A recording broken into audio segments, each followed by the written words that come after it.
So ayan, I'm here kasama si Miss Genevieve. And Miss Genevieve, pwede ka magpakilala sa ating mga EV viewers.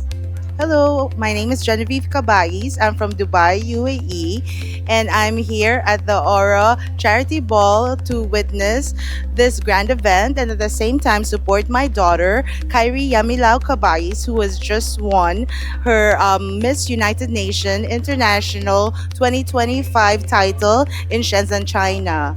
And I'm also here to watch how she'll receive her Golden Pillar Award, as well as being featured as a model. Thank you. Ngayon pa lang, congratulations, Mami.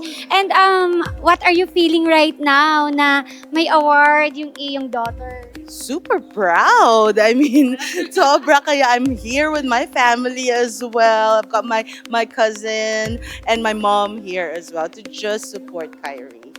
Very supportive, Mami. Yeah. And I believe nandun yung guidance ni Mami kaya nanalo talaga yung anak nyo.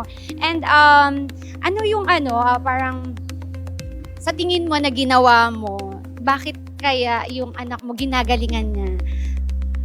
I guess yung pag-guide natin sa kanila to believe in themselves and just be true to themselves. Like yung just show your authenticity. Yun talaga, yun yung pinaka-main And of course, love. Full of love. Thank you. Ang ganda ng sinabi mo, just be authentic.